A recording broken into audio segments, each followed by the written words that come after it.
Hello and welcome. Today, we're diving deep into a critical skill for every mariner, using weather charts to navigate the challenges of wind-on bulk carriers. For these giants of the sea, wind isn't just a gentle breeze.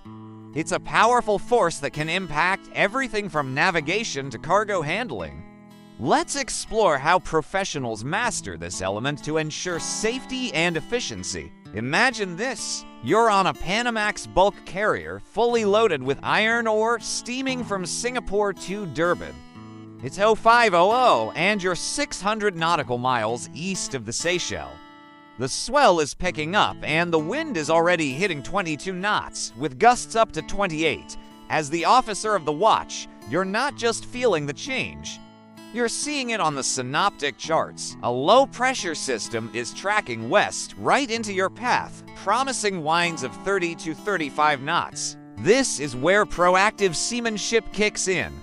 The master is alerted. The immediate task: plot the storm's predicted path against your own.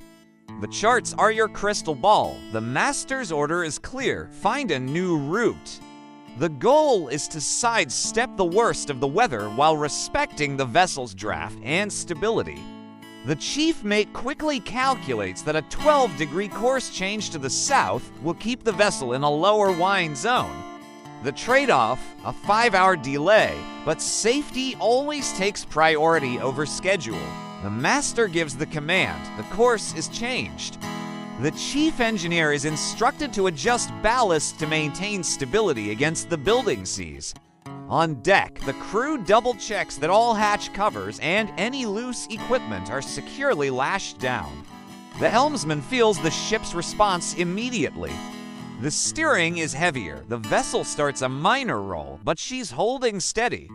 Every 30 minutes, new entries are made in the log. Chart updates, wind direction, vessel response, and the revised ETA.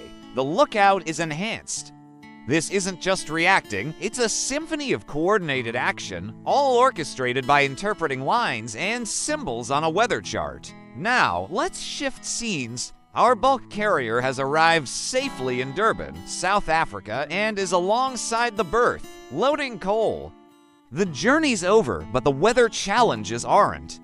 Updated port meteorological charts are on the bridge, and they're painting a new picture of risk. This time, it's crosswinds.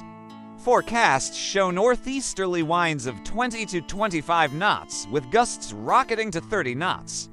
Suddenly, the mooring lines are under strain. The gangway becomes a safety hazard, and the massive shore cranes used for loading are at risk. The chief mate reports to the master. The wind is approaching the operational limits for the cranes. The call is made to the terminal supervisor. The plan is agreed upon. Crane operations will slow down, and if gusts exceed 25 knots, they'll stop completely. The master orders the mooring lines to be doubled up to handle the increased strain. Access to the open deck is restricted to essential personnel only. The safety officer confirms that everyone on deck is wearing the correct PPE and lifelines are deployed. The bosun briefs the deck crew, ensuring all equipment is secured once again. On the bridge, the team maintains a constant watch on the wind and the charts, ready to execute emergency shutdown procedures if necessary.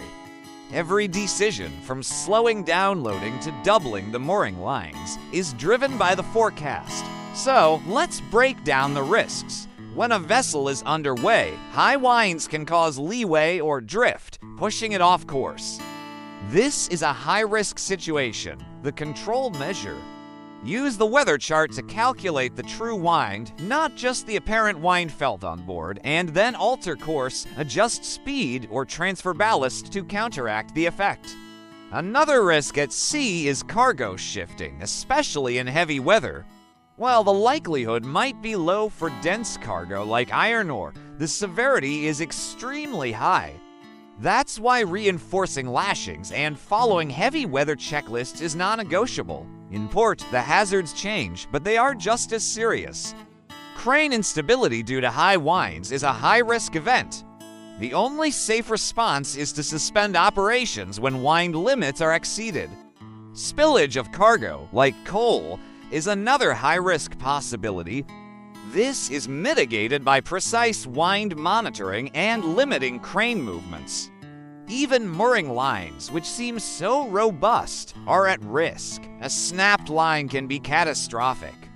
Doubling up lines and constantly monitoring their tension are key control measures. This leads us to a clear decision-making process that every competent officer follows. First, you observe the apparent wind. Then, you use your vessel's data and the weather charts to calculate the true wind. This is vital because apparent wind is a combination of the true wind and the wind created by your ship's own movement. True wind is the reality you need to navigate. Once you have the true wind speed and direction, you compare it to the operational limits for your vessel and, if in port, for the terminal. If underway, you decide whether to alter course, reduce speed, or both. You secure everything on deck and continuously monitor the situation. If in port, the decision might be to reduce or suspend cargo operations. You monitor the moorings and cranes, maintain constant communication with the terminal, and keep detailed logs. It's a structured, logical flow, all stemming from that initial weather chart analysis. This entire process is built on a foundation of knowledge, understanding, and proficiency. It's what we call KUP. The knowledge is knowing what the symbols on a weather chart mean. The understanding is linking those predictions to real-world operational hazards. And proficiency is the skill to interpret the charts accurately, make the right decisions, and communicate them effectively to the entire team. This isn't just good practice. It's a requirement embedded in international maritime law from STCW and SOLAS to the ISM code. These conventions all demand that mariners are competent in meteorology and voyage planning to protect the crew, the cargo, the vessel, and the environment. So let's test that knowledge. First question: why does apparent wind differ from true wind? Is it because A, it ignores vessel speed, B, it's influenced by vessel motion, C, it's always weaker, or D, it can't be measured?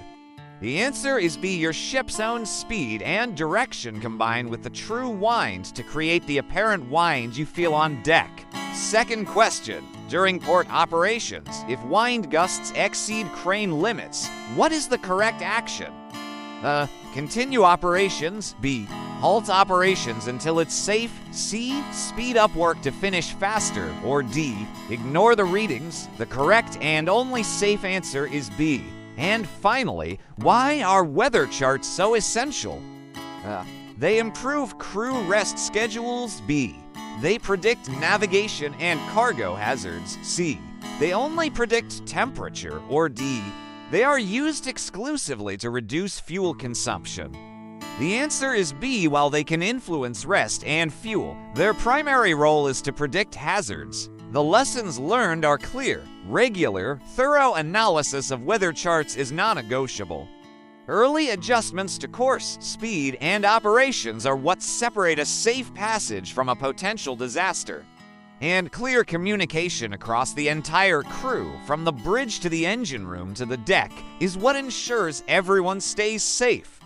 In the face of adverse weather, safety must always take priority over the schedule. In conclusion, weather charts are far more than just paper or pixels on a screen. For the crew of a bulk carrier, they are an indispensable tool for survival and success. Through accurate interpretation and proactive decision-making, mariners transform a forecast into a definitive plan of action, ensuring the vessel, its cargo, and its crew safely navigate the powerful and unpredictable forces of the wind. Thank you for watching. If you found this deep dive into maritime safety useful, be sure to like, subscribe, and follow for more content. Stay safe out there.